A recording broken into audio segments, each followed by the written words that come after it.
Bonjour tout le monde, ici Jean-Claude Audette de Québec. Je voudrais continuer mes petites capsules vidéo. Un peu en rapport avec la physique quantique et notre comportement dans la vie de tous les jours. À cet effet, j'ai découvert un physicien du nom de David Bohm. Ici, je vais montrer le livre à l'écran, là. C'est un très grand physicien américain.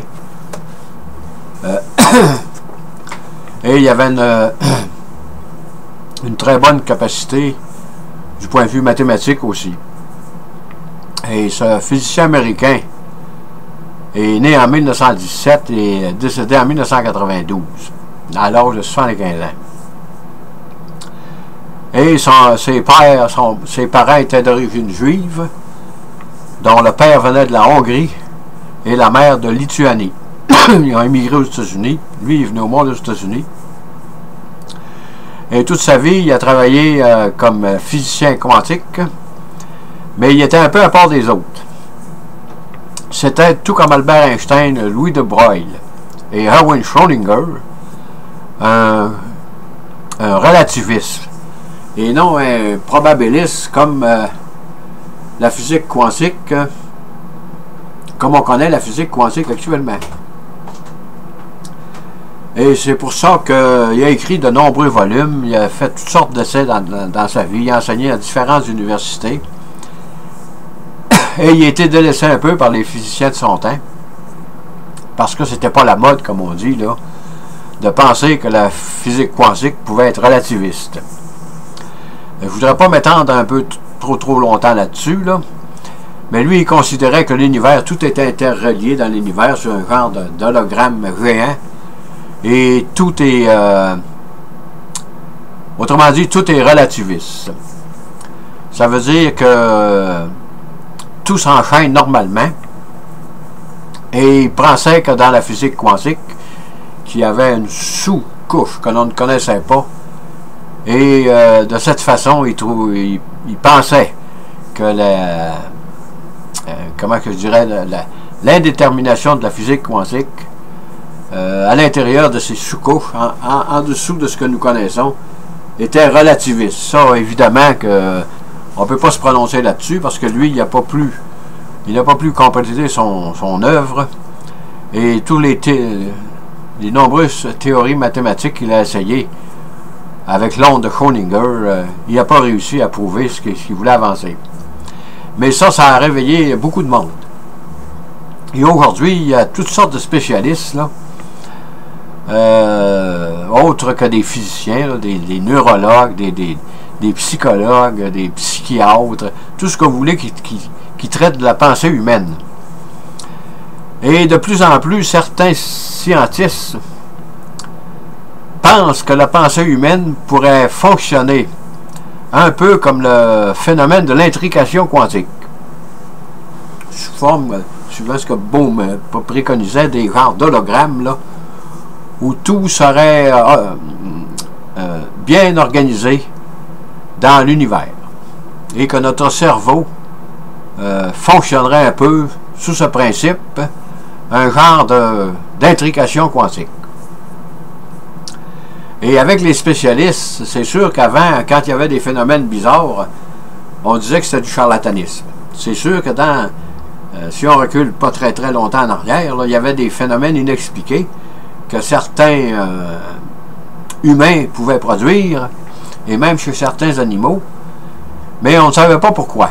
Aujourd'hui, on ne comprend pas encore comment ça peut se faire, ça, ces choses-là, mais ça existe réellement, et là, il y a beaucoup de scientifiques là, qui s'intéressent à ces phénomènes pour tenter de les expliquer. Et c'est pour ça que je dis souvent que la physique quantique va nous emmener toutes sortes de choses. Parce que au point de vue subatomique, il se passe toutes sortes de choses merveilleuses que l'on commence à découvrir aujourd'hui. Et cette semaine, un de mes amis Facebook, j'ai fait un petit vidéo sur la téléportation quantique, là, et la téléportation physique, dans ce genre-là, là. que lui, il me disait que sa femme, des fois, elle devinait ce qu'il pensait. Mais il dit là, il dit ce que je te dis là, entre l'autre, il dit ça arrive trop souvent pour que ce soit des coïncidences. Qu'est-ce que c'est? Personne ne le sait, là. Mais il se passe quelque chose avec notre cerveau qu'on n'a pas encore réussi à décrypter aujourd'hui. Mais là, avec des spécialistes qui travaillent là-dessus, probablement qu'on va, on va finir par trouver un peu où la solution pourrait se trouver dans ce phénomène-là. Et la télépathie, c'est une chose qui existe, et c'est pas du charlatanisme, mais il y en a qui ont fait beaucoup de charlatanisme avec ça, là. Et aussi, je pense à la prémonition des femmes. Les femmes sont beaucoup moins cartésiens que les hommes, et on dirait qu'elles, quelquefois, ça se produit pas à tous les jours, ces choses-là, mais des fois, vous allez remarquer une chose dans votre vie où vous avez quelqu'un va vous raconter que une femme avait senti venir, pas une catastrophe, mais il s'en venait un événement, puis elle l'avait prévu parce que elle était venue toute énervée, puis elle savait qu'il allait s'en venir quelque chose. Ça, autrement dit, on pourrait dire que notre psychique, que notre cerveau peut se projeter dans le futur. Ça, c'est le propre. Ça, les hommes ne peuvent pas faire ça parce qu'ils sont trop cartésiens. Mais il y a beaucoup de femmes qui ont connu, qui ont prédit ces genres de phénomènes. Et il y a la psychokinésie, là, de déplacer un objet seulement par la pensée. Là, on le voit souvent à la télévision, mais ça, ce sont des trucs, là, des trucs de magiciens, là. Mais apparemment, ça aurait existé, ça existerait, qu'avec la pensée, certains humains peuvent déplacer des objets. Ça, c'est pas prouvé encore, là, mais c'est une chose qui est dans le domaine du possible. Et quand on pense à certains mystiques aussi qui étaient en prière, connaissaient un peu, comme on dirait, la lévitation. Juste de façon psychique, le cerveau humain peut élever le corps humain, là, le faire flotter dans les airs. Est-ce que c'est vrai? Est-ce que ça se produit réellement? Est-ce que c'est un phénomène d'optique? Personne ne le sait. Mais ça se passe au niveau de notre cerveau. Et des fois, on dit qu'il y a des chats. C'est vrai qu'un chat, vous le prenez, vous l'embarquez dans une automobile, là, puis vous allez l'emmener, je ne sais pas, moi, 10-15 000 de chez vous. Il y a bien des fois que le chat va revenir. Comment se fait-il qu'il peut retrouver son chemin? Ça, nous l'ignorons. Mais avec la physique quantique et le phénomène d'intrication, il se peut que le chat, quand nous l'emmenons, c'est un animal, nous l'emmenons assez loin de son chez lui, il garde dans sa pensée, il y a un genre comme un hologramme, et il n'oublie jamais, il peut toujours retrouver son chemin d'où il est parti. Ça, c'est des choses bizarres qui se passent. Mais aujourd'hui, la science se penche de plus en plus sur ces phénomènes. Parce qu'il y a quelque chose de vrai, il y a un fond de vérité dans tout ça.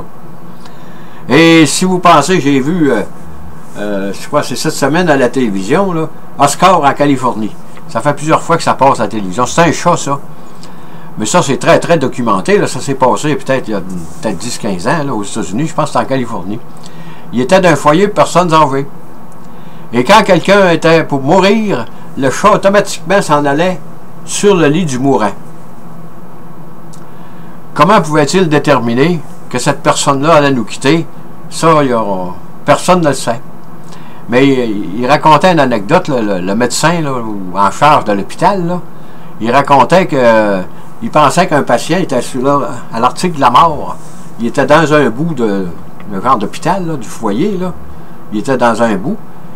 Et le chat s'est en allé complètement à l'autre bout sur le lit d'un patient qui semblait vraiment en santé.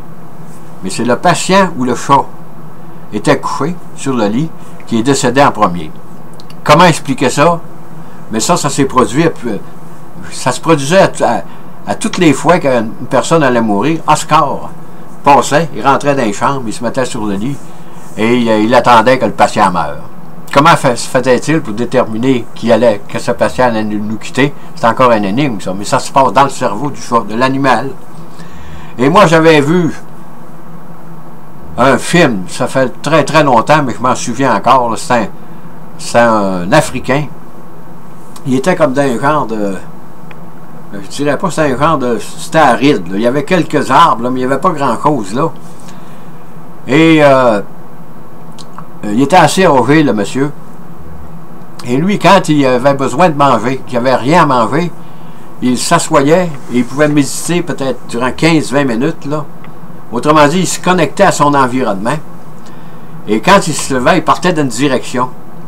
Il partait d'une direction et généralement, il réussissait à tuer un animal. Comment se fait-il qu'il pouvait faire ça? Ben, il avait développé, ça c'est tout dans notre cerveau, mais malheureusement, on ne sait pas l'utiliser. Il y avait probablement la capacité de canaliser avec un genre d'hologramme, là, où la bête pouvait se trouver pour pouvoir se nourrir. Ce sont des choses qui deviennent de plus en plus plausibles avec l'avancement des sciences et surtout des scientifiques, des chirurgiens, des neurologues et tous ceux qui s'occupent du cerveau humain commencent à penser qu'il pourrait y avoir une relation, comme David Bohm l'a toujours pensé, entre l'univers, notre environnement et notre cerveau humain, le cerveau de l'animal, qui peut canaliser son environnement et de façon à agir sur celui-ci inconsciemment. Ce sont des choses que, comment dirais-je, donc, ce n'est plus du charlatanisme, et probablement qu'avec les scientifiques qui se penchent sur ce phénomène, ces phénomènes-là, probablement que ça va nous faire avancer dans le domaine de la connaissance du cerveau humain et du développement formidable de la physique quantique. Sur ce, je vous dis bonne écoute, merci et à la prochaine.